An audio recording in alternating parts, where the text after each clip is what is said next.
Hello, welcome to another episode of Orchestrate Growth. I'm your host, Marquise. Today, I'm excited to be joined by a good longtime buddy of mine, Faizan Subhani. Faizan is the Analytics and Market Insights Manager at Lyft, and he's going to be telling a lot of stories today about his career, his journey into Lyft and market and analytics insights, and just give our listeners and our viewers a bit of context and awareness around how to know what you should be tracking, what you should be looking at in order to get the right insights on your product and ultimately to grow. So I'm excited to be joined by Faizan. Faizan, welcome to the show, man. Thanks for having me, Marquise. Awesome. So I've just probably butchered your introduction because I never do people the amount of justice that they can do for themselves. So why don't you take a few minutes and just introduce the listeners and the viewers to you, your role, what you do, and how you got into it. Yeah, absolutely. So I wouldn't say that I necessarily stumbled into the analytics space, but I have spent over a decade in the tech space wearing a few different hats that sort of led me here. So I started on the software development side, working for a university, maintaining some ancient code and building some newer ones that gave me a great perspective throughout my career to be able to empathize with software developers. In that realm, the work that I was interested in the most was on the data side. So I knew I wanted to hone in on that a bit more. Moving on from there, I knew I wanted to work in an area of more personal interest. So moved over to the professional sports space as sort of a jack of all trades data guy, doing everything from data engineering to analysis to model building to product development.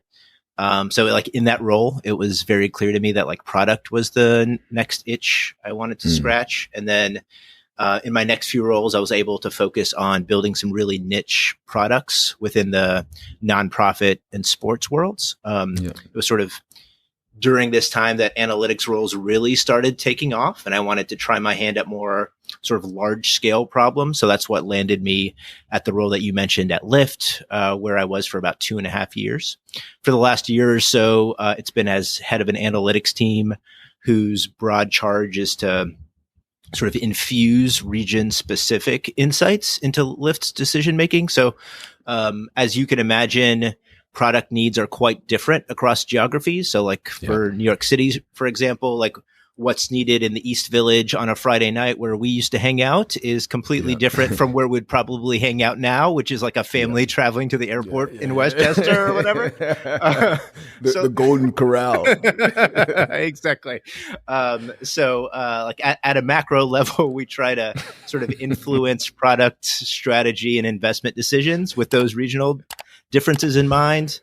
Sort of at a micro level, there's no getting around it. We have to do a lot of sort of regional monitoring, synthesis of performance for our leadership and that sort of thing. Oh, super interesting, man. So one thing that just became clear to me that I think this is going to be a super fun episode, just lots of laughter and trips down memory lane. So one of the places that I go when I think about sort of the time that we've known each other, which I think is probably approaching a decade, maybe even more, is the stories that you would share with me around sports and your time with the Oakland Athletics baseball club. And obviously, it's impossible to talk about, a data guy and Oakland A's without crossing the line with Moneyball.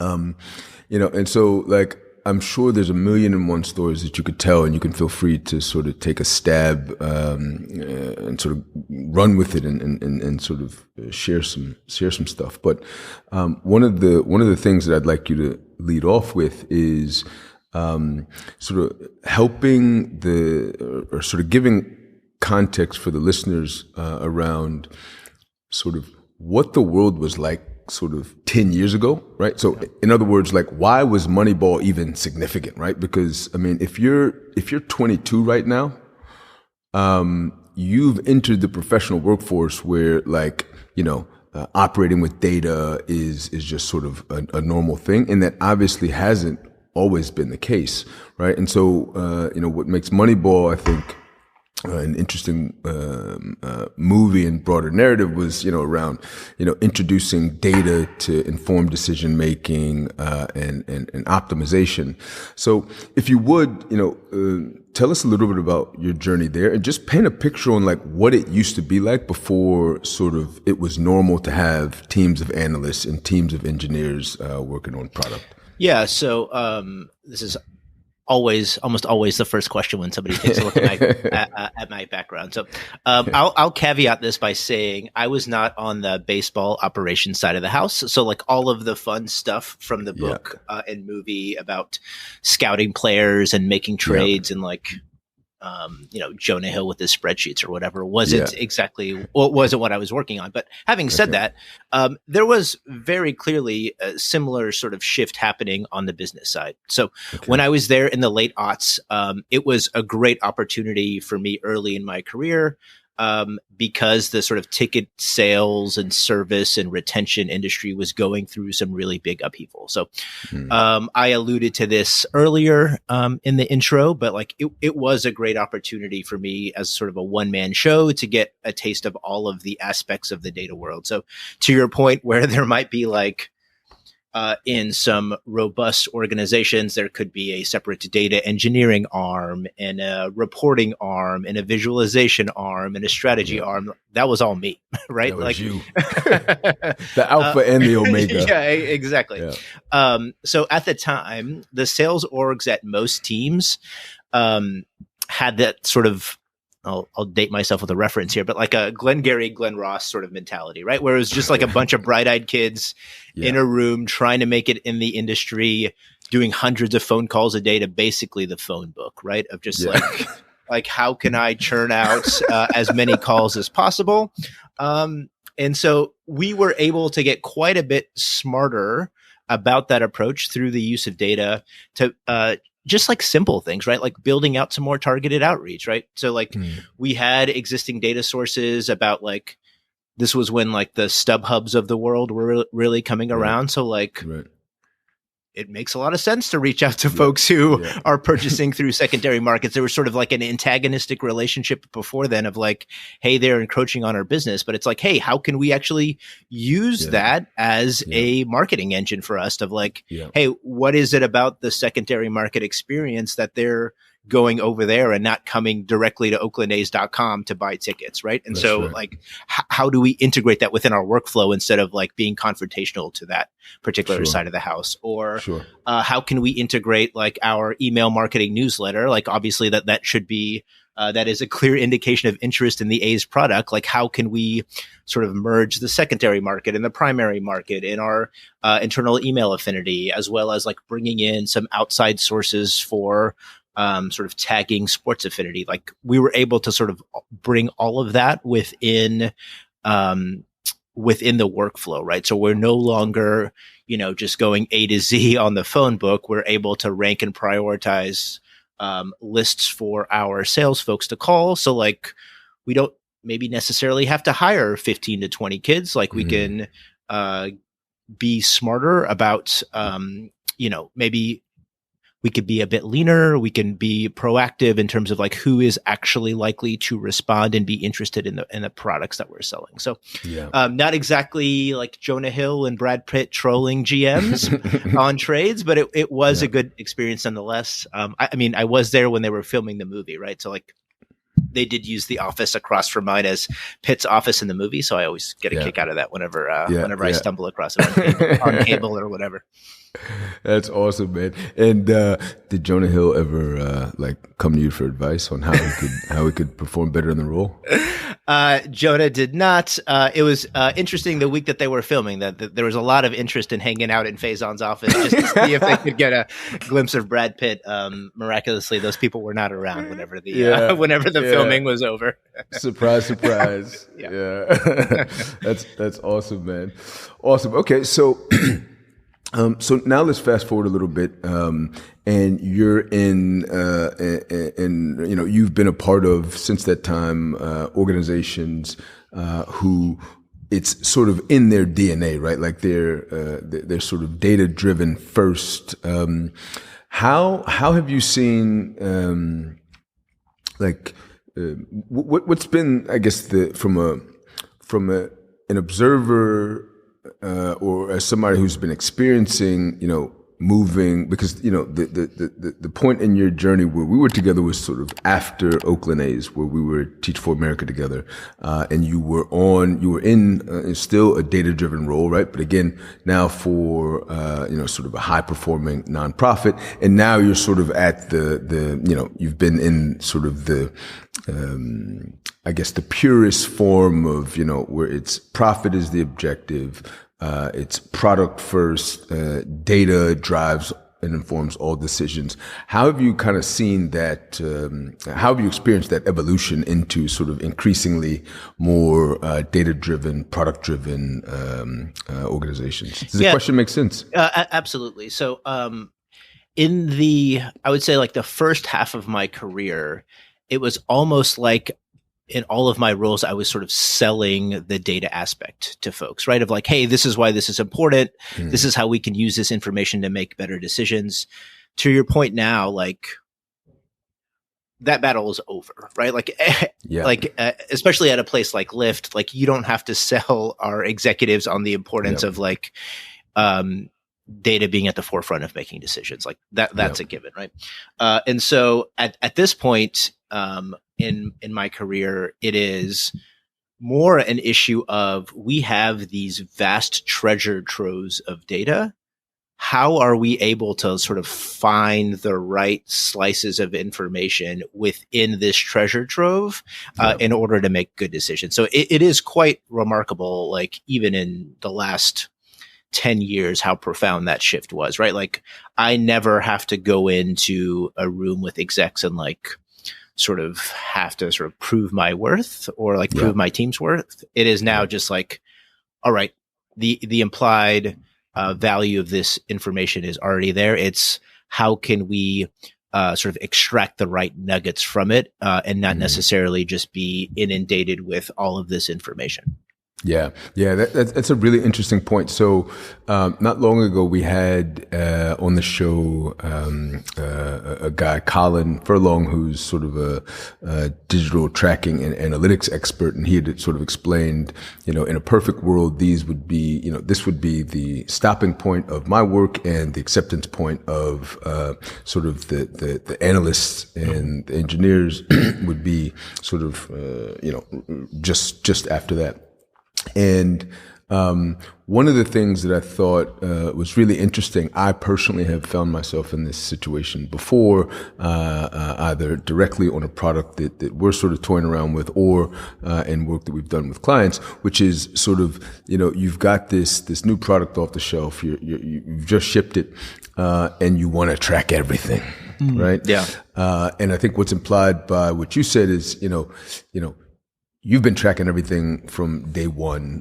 You have way more data at your fingertips than you can sort of handle. So, without going into any sort of specifics on how you do your work or how you led your work at Lyft, like how should sort of product managers, startup or scale up CEOs actually be thinking about like approaching the problem of I've got a lot of data. How do I make sense of what I have on my hands? Yeah. So the biggest piece of advice that I would give, and certainly this was part of my regular flow at Lyft, is there really is value in, at the outset, defining 4 or 5 key metrics that everybody across the organization believes in are an accurate representation of what is happening with that product or reality on the ground, right? Sure. And so, like, if you asked 20 different people at Lyft what their key 4 or 5 metrics are, you'd probably get 20 different answers, but like more or less you're like measuring the same flavor of thing. Sure. I'm a little bit like agnostic about which ones you pick. Like, as long as the tenor is the same, just fucking pick 4 or 5 and go on with it. And so I think the key is like, once you have those and they're all agreed upon, then like let's really dive into what is happening across those 4 or 5 key things. So like in the Lyft context, we have 4 or 5, like when you consider all of the information that we have, like they might seem relatively basic, but they very much give us the best snapshot of how our products are performing, how the marketplace is performing. And then beyond that, I would say, this is sort of a concept that was really drilled into me at Lyft by a VP that I think is really great, is that you have to go beyond averages, right, to understand what is really happening within those 4 or 5 key metrics. So that means finding key ways to divide up your data in such a way that some stuff just gets lost in averages. Again, using the Lyft environment as an example, I'll pick on the sort of New York thing again. So that could mean like looking at time and space, right? To like go beyond an average for a week as big of a place as New York, which might show things that like, hey, things are fine in average. But like when you actually drill in, you can see like, oh, hey, we're delivering great service levels at commute times in Midtown, but we're really struggling in Williamsburg on weekend evenings. That like, if you just looked at an overall average, that might come out in the wash, but like there's some really interesting nuggets if you like actually try to de-average it in a way that you like better understand how your product's actually performing. Yeah. It's interesting. It sort of reminds me of probably like my intro level stats course, where the professor he has this sort of like, you know, if one foot's in a baking oven and the other one is in sort of ice cold water, it's sort of like your average should be room temperature, but like your foot's about to fall off on the left and one sort of smoking on the right, you know. That's exactly the right concept, right? Like distributions matter. If you really want to understand what's going on, you have to de-average your key metrics. Yeah, 100%. I personally am always fascinated by the sort of roles and lived professional experiences of the folks on the show and who I get to talk to. So I have to sometimes rein it in so that I don't personally carry the conversation in a direction that is like serving my interest, but not necessarily that of the listener. So let's say I've got a product, and I think just as a side note, we'll have to obviously assume a few things. So if you want to keep using the Lyft example, or you know another product that you're sort of intimately familiar with, feel free to do so. But let's assume I am the founder of Startup X. We're B2B SaaS or not, whatever makes it easiest.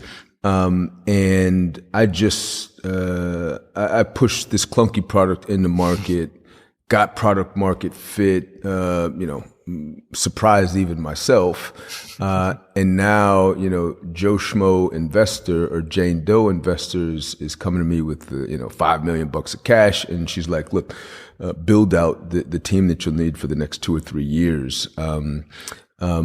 How do you, let's say you were my advisor, how do you advise me or that startup founder to sort of think about integrating someone like your role or like your profile in relatively early days, right? So you're not at 0 users, but you might not be at 50,000 yet.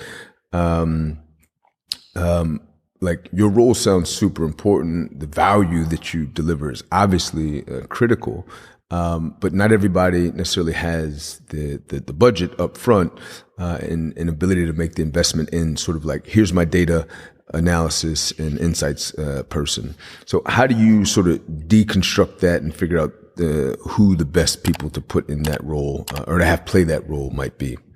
Yes. So the one thing that I would push on for folks at this stage is I really think it is important that the analytics function as early as possible is brought into strategy and product vision discussions, right? So business context is so important for what for what we do, that in order to like be able to do this job well, like we need to understand clearly where the business wants to go, why they want to get there, and the big bets that they're making there. Like, if you're thinking about using sort of analytics as just sort of like a glorified sort of like post hoc reporting function, you're likely not going to get the full value out of your investment, right? So like would very much push thinking around like a good analytics person is a good strategy person, right? Like this is somebody who understands all tentacles of the business and how they interact together.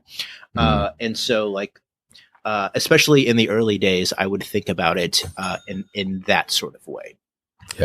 And then if you were hiring for somebody in this function, like I would say very much like give me a tech generalist, right? Like somebody who knows enough on the data side and the tech side that they can build out some product and engineering stuff, or at least interface with folks who are on that side of the house, and that they can do at least the base level of analysis that's needed and do some sort of crude level of experimental setup and that sort of thing. Yeah. So what generally makes the difference between, I guess like data science versus data scientists, and let's say at the one extreme you have sort of folks who could be in this role and who have sort of the job description of sort of data science, or PhD in maths, or PhD in physics, or PhD in comp sci, versus someone who may just really, really know their way around Google Analytics. What generally separates them in a professional context on the job? Yeah, so I think there are a couple of things. One, again, like using Lyft as example, like the group that I work the most closely with are our data science folks, right? Like, like right hand, left hand. They're working on building important models that are sort of integral to the functioning of our business. And then me in analytics role is understanding how those models are actually performing on the ground and providing insight of like, hey, there's a real gap in area X that I'm seeing on the ground. Like, here's my take as to what might be happening from my elementary knowledge of model building compared to like the PhD men and women who are like actually building this stuff. But like they very much value my perspective, right? Because like I understand sort of where the rubber hits the road, and they're a little bit removed from the actual like sort of skin in the game piece. And so I think that's what makes a role like mine particularly exciting, right? Like you can sort of swing between like the pure math stuff if you're interested in it, but like what is more interesting to me particularly is like what does this actually mean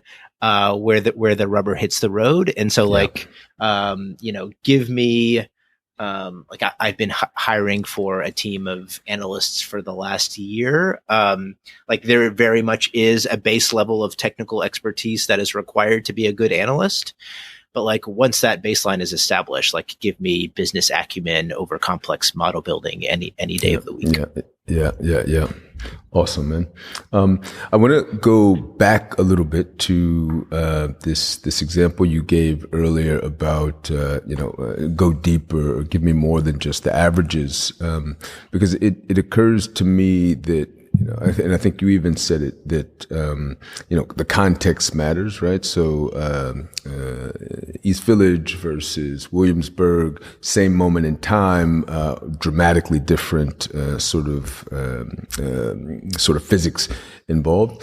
And when I think about that, like being sort of a product generalist and now sort of specializing in growth, one thing that comes to mind for me is sort of obviously speaking to and staying in close touch with the user. And in, I guess, the case of Lyft, we're talking about drivers and riders. So has your role, what role does your role have in sort of understanding like the user perspective and using that to sort of complement the insights you're getting from the data? Yeah.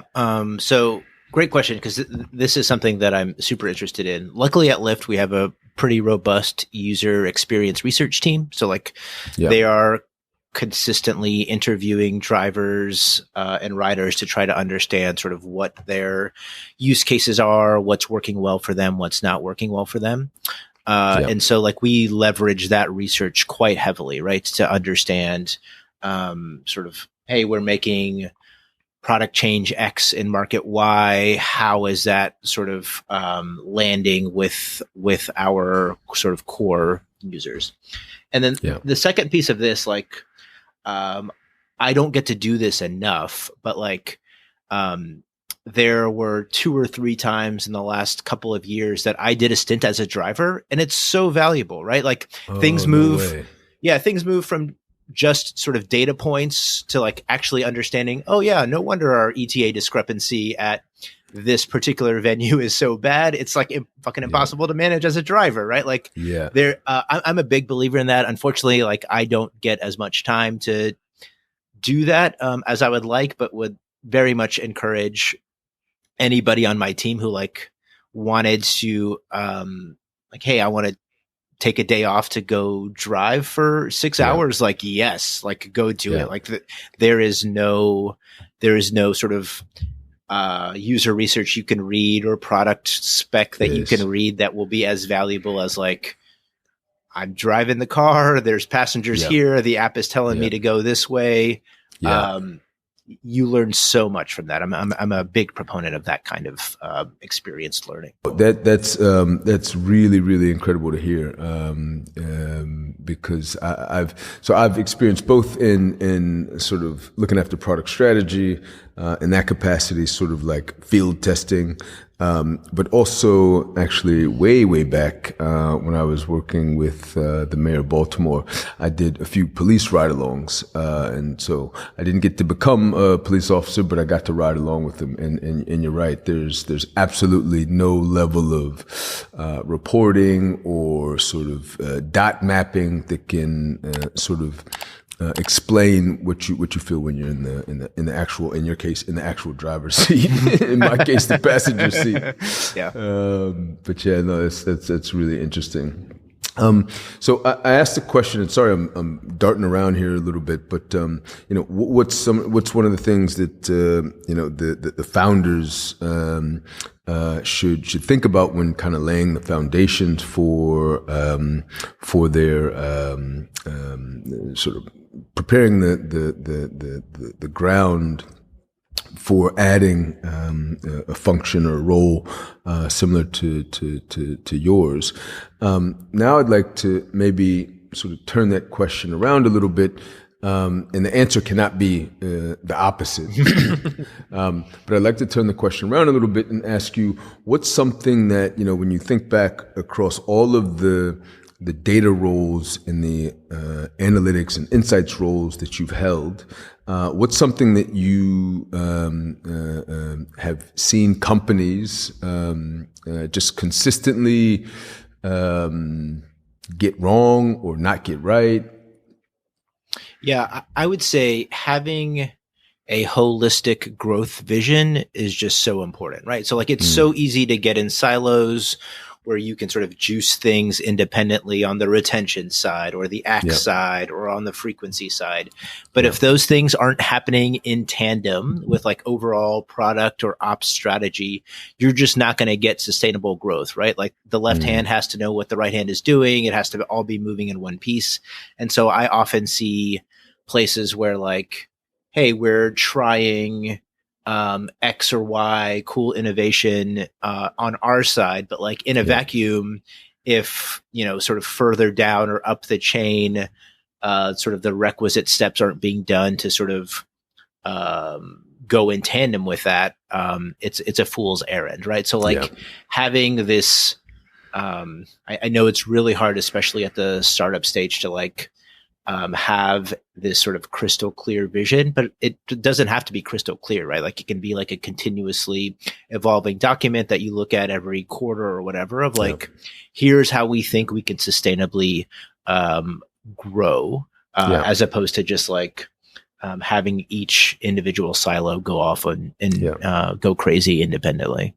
Yeah, no, it's I think really good feedback, and once again one of these things where in all of the episodes that we've shot, there are these sort of threads that come across, right? And one of them is really, I think an undertone to what you're saying is like communication, but just sort of like, making sure that that things don't happen in this sort of vacuum where you're winning on the one hand, and half the team doesn't know what's happening, why it happened, or how to replicate. So it's super interesting, man. Faizan, I think that that is going to be a wrap. It's been, firstly, too short. And so I think we're going to have you back on this show again, or perhaps we'll do a spinoff called Tech Bros Podcast. But short of that, I definitely want to have you back. I definitely want to continue to pick your brain, and maybe we can switch the format up, and maybe have sort of an AMA kind of session with an entrepreneur at some point in the coming weeks or months, man. But thanks so much, Faizan. Yep. Sounds good. And in your intro, you forgot the most important part of our relationship. About 10 years ago, you were my wingman at a happy hour where I met my wife. Oh, yes. I did forget about that. I did forget to mention that. I haven't forgotten about that at all, man. Yeah. But yes. Marquise, wingman of choice for anyone. Like for all eligible bachelors. Now collectively, like 4 kids later. Here we are. Exactly, man. Are you thanking me? I think you're thanking me. I think you're thanking me. There's no way my wife is going to be watching this, but like, if she is, of course I'm thanking you. Of course. No, man. Faizan, dude, it's a pleasure, man. Always good to catch up with you, and looking forward to the next episode, man. All right, thanks for having me. Have a good one. Likewise, man.